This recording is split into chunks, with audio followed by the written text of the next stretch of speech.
Good morning. In this week's Torah portion, it speaks about getting married.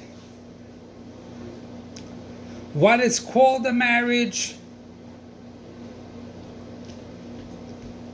What kind of connection to a husband and wife? And let's say he gets married in order to divorce. That is a messed up marriage. Or he loves someone else. That is separating the person, the husband or wife, from the husband or wife. So you cannot live a life of being married if you have someone else in mind. And like it says, Al tacharish ereacha la'asisra, to that extent. When you plow a field, is in order to grow. That's why I use the lashon al tacharish, plowing.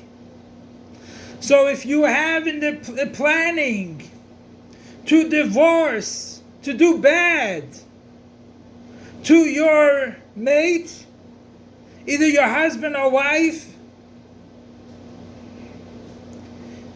in your marriage, that's not a valid marriage. A marriage is you're totally connected. A connection which cannot be broken. You cannot get married in order to divorce. And the Jewish halacha does not promote divorce.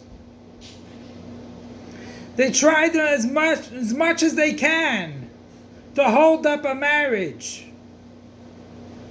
But both have to be subordinate to the other. There's nothing else involved in their lives besides the husband and wife.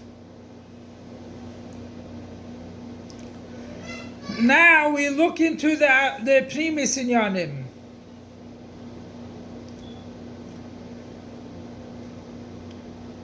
We were married to HaKadosh Baruch Hu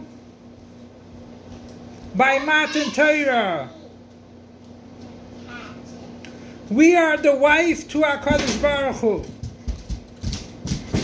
But there is a slight problem over here. The problem is because Hashem knew that the Yidden will do bad. And Hashem knew that they will go into Galus, they'll be exiled. So that might be in a way that he got married to us on the condition that he's going to divorce them. So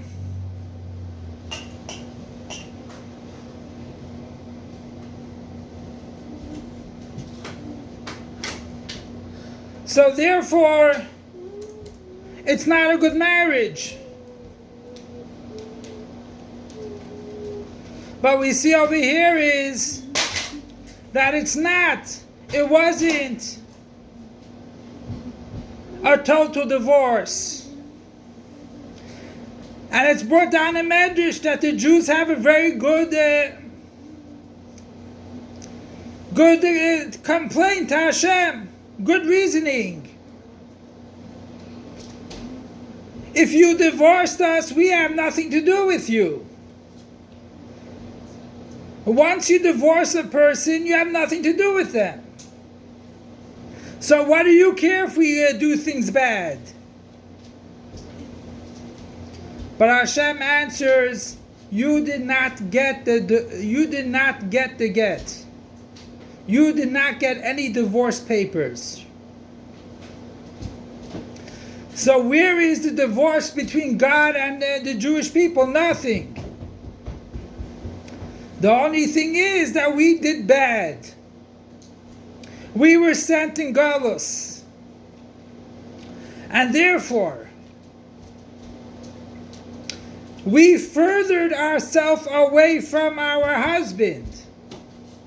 We distance ourselves from our husband or from the wife.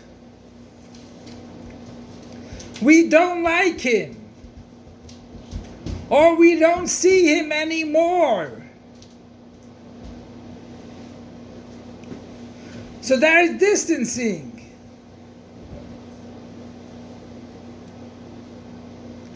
But once we connect to Hashem, like it says, B'chol levavcha v'chol nafshecha, with all your heart and your whole soul, just like a marriage between husband and wife. We don't put aside any of those three things. We don't push away b'chol levavcha, we don't push away b'chol nafshecha, we don't push away b'chol meidecha. Every aspect of our life is to be connected to God. And the more we are connected to God, the more we'll see that He is our husband.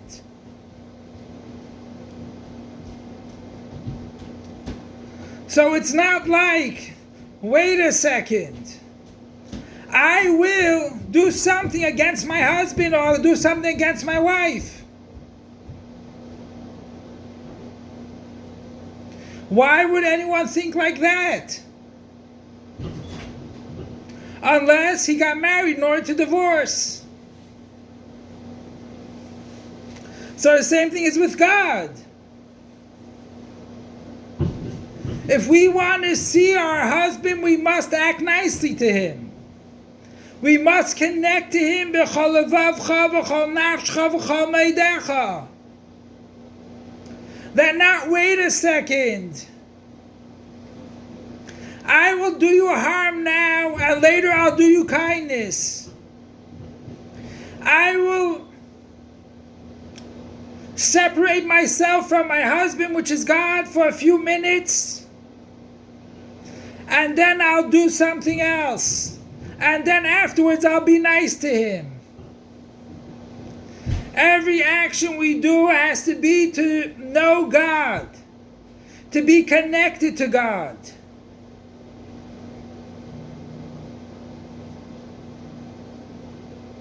B'chol levavcha, with all your heart.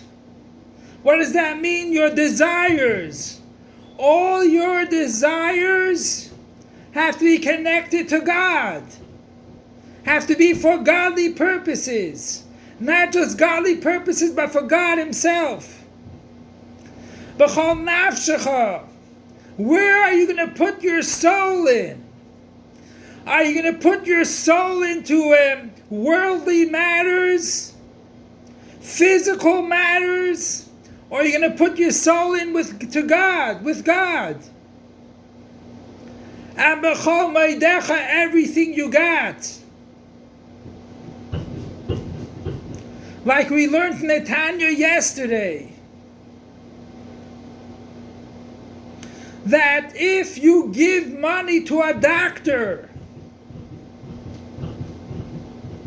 because we want to get healed, whether there's only a down payment or an upfront payment or a deductible, what are you going to do for your soul is even more.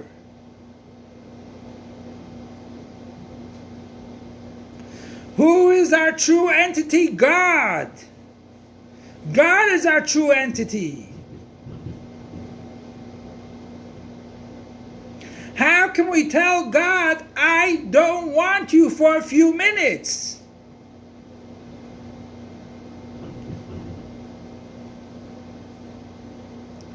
He created us. He wakes us up every morning. He gives us what we need. Just like a husband's obligations to the wife. everything Hashem does for us.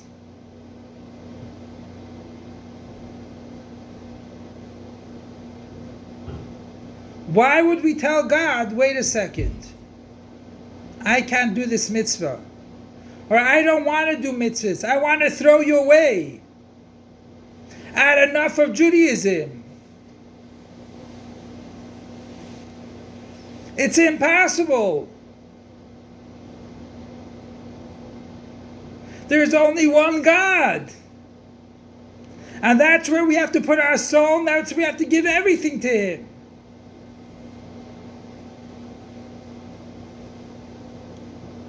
Avram Avinu, when he had his bris milah, at 99 years old, he was outside waiting for guests.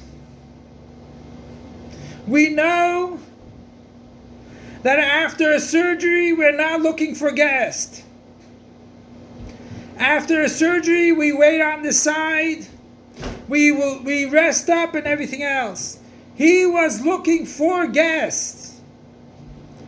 Hashem comes down to him to visit him.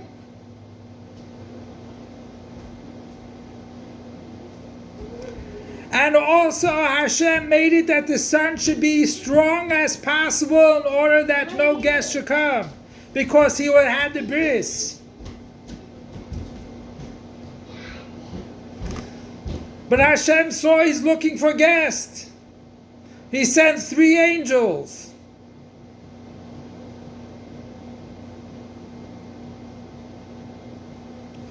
That's the only time you can say, hold on, God. Let me go invite these guests over.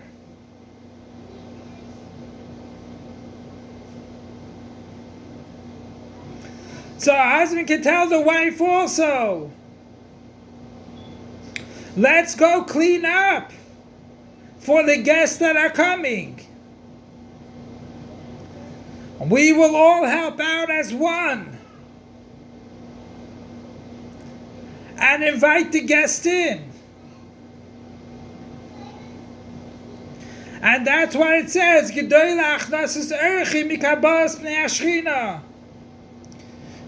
is the mitzvah of inviting guests over than accepting the Shekhinah.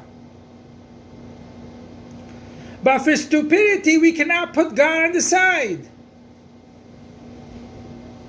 Especially coming now to Tishrei, Rosh Hashanah, Binyan HaMalchus. Soim tasim alecha melech. Why do we put on a king upon us? Why do we anoint a king upon us? We anoint a king upon us in order to serve the king, to fulfill his mitzvahs. That is what Rosh Hashanah is. So let's connect with God. And then Hashem says, V'haya b'yom hahu, al tikri bali ela ishai. That you won't call me anymore. You won't call me Baal. One Mefarish says Baal is the name of Avodah Zarah, so we don't want to associate God with that. Another opinion says, another explanation says, Baal shows on Adnos, leadership, master, and fear. So we don't serve God out of fear. We serve God out of love.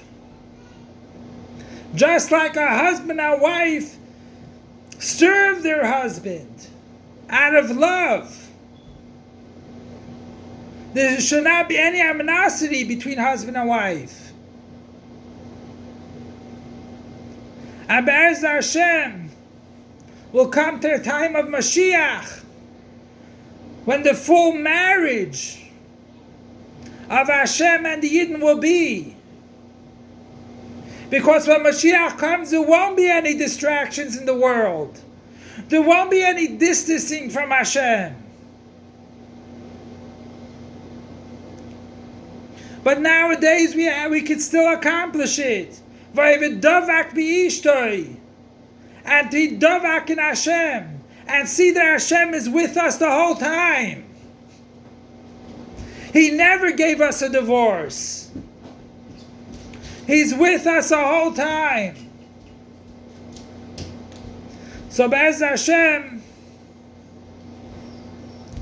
the Eibishter, through us being connected to Hashem, will give us all good, the Gashmis to Viruchnis, materially and spiritually, physically and spiritually, give us all that we need. And we'll be benched with a good year, knowing that God, our husband, is with us all the time. And we can see Him by doing Torah and mitzvahs, doing what He wants us to do. Not what's good for me, what's good for the other. And Be'ez Hashem will come to the time of the full marriage with Hashem and the Yidden, and should be empty now. Long live our Master, Teacher, and Rebbe, King Moshiach, forever and ever. Long live our Master, Teacher, and Rebbe, King Moshiach, forever and ever.